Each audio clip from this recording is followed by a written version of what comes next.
What does it have to do with the 5 precepts? Really related, but first, let's find out what the law of cause and effect is.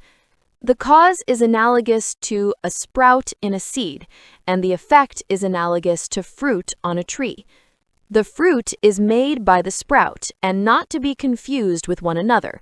Each sprout makes its own fruit. The bitter tree will produce bitter fruit, while the sweet sprout will produce sweet fruit.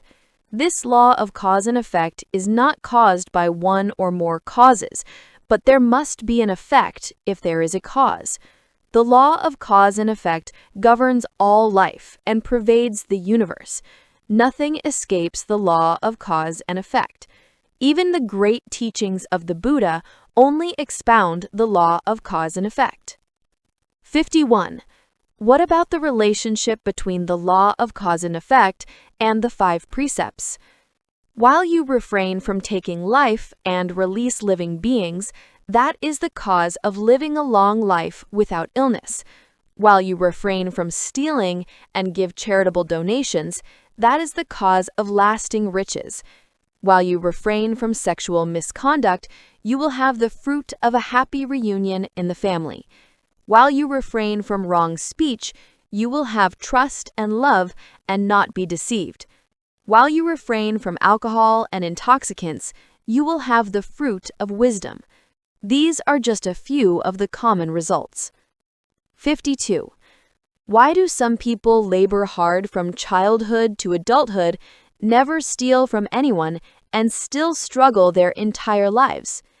It is the result of causes in a past life. The law of cause and effect is very complex and not as simple as ordinary people think. There is the concurrent cause and effect, there is the non-concurrent cause and effect, and there is the changed cause and effect, etc. The concurrent cause and effect is like when you knock, the ear will hear the sound. The non-concurrent cause and effect is like growing rice today, and 3 months later you can eat it. Or like a careless action from a year ago, 100 years later you will see the harm. And the changed cause and effect is like a good plant grown in bad soil, and without fertilizer, the fruit will turn bad. 53. Everything in this universe follows the law of cause and effect. So, if the father practices well, the father will achieve good results, and if the son practices well, the son will achieve good results. What is the relationship? Yes, that is correct. All encounters in life are due to conditions. A person who is born into a certain house must, of course, somehow be harmonious with the people in that house. There are families with many children, some of whom are intelligent and gentle, while others are stupid and cruel. It is because of the temperament and behavior of the parents at the time of conception. If the child is conceived while the parents do many good deeds and have a good disposition, the child born into that family must be a good child, and vice versa. Therefore, parents who live in good faith will have children who are filial and intelligent. 54. Who created the law of cause and effect? It is a natural law, like the laws of science. No one has set it up. The Buddha, through his enlightenment, saw that law and showed us the way.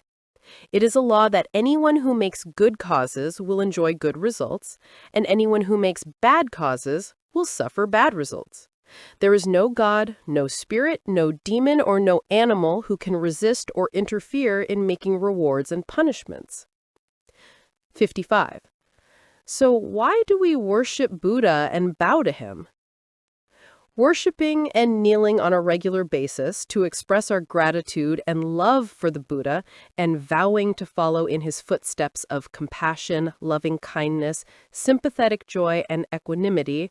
Additionally, bowing to the Buddha is a practice that assists us in purifying the 3 karmas of speech, mind, and body. While bowing to the Buddha, you stand, view, and admire the Buddha, hence your body is purified. While you recite the name of the Buddha and don't say the wrong things, your speech is purified. While you think about the 4 virtues, compassion, loving kindness, sympathetic joy, and equanimity, and immeasurable merits of the Buddha, Your mind is purified. Because sin is created by 3 negative karmas, you are now purifying your 3 karmas, destroying your sins, and giving birth to merits. 56. What are the benefits of being mindful of the Buddha, or Nham Phật in Vietnamese? Being mindful of the Buddha means you remember and think about the Buddha. When you recall and think of the Buddha, you can't remember or think of anything else, and your mind is cleansed. The Dharma door of being mindful of the Buddha, i.e., the Pure Land, is the most sacred and easiest to practice. 57. What are the benefits of chanting the sutras? If you chant the sutras and keep being mindful of the Buddha, you will reap several benefits that cannot be imagined or explained. Those who read and chant the Buddha's words will gradually be permeated with the purity and clarity of the Buddha, and a day of practice will naturally bring you one step closer to the Buddha. Chanting the sutras and being mindful of the Buddha for a long time will blur the distinction between your mind and the Buddha's mind, so your mind is the Buddha's mind and vice versa. 58. Why do we have to be vegetarian? All living beings have feelings and consciousness like us, and all experience suffering like us, that is, covetousness for life and fear of death. Why should we heartlessly cause suffering to other living beings while we are also afflicted with so much suffering? Therefore, Buddha taught us to eat vegetables to show compassion for animals. Those who have already taken refuge must eat vegetarian at least twice a month, on the full moon and the first day of the lunar month. 59. Does Buddhism say there are demons? Apart from the law of cause and effect, Buddhism admits nothing. But whoever wants something, a cause arises, will get it. An effect arises accordingly. If your mind always remembers and thinks of ghosts, they will appear. In the sutras, there is a ghost story as follows. There was a woman who was raped by devils and tried thousands of measures to get rid of them without success. Later, after meeting a monk who taught her the 3 refuges, she genuinely recited them day and night, naturally no longer seeing any ghosts, and she resumed her happy life. 60. Is it correct in the Dharma to ask the Buddha to aid you with something while chanting the sutras and being mindful of the Buddha, and would the wish be granted? If you put your whole heart into it and practice having a pure mind like the Buddha's in order for good causes to arise, the Buddha and you will naturally sympathize with each other and excellent results will follow.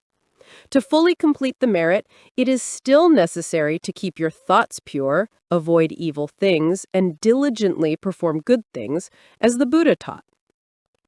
Do not do evil, diligent in doing good, keep your thoughts pure. That is the Buddhist teaching.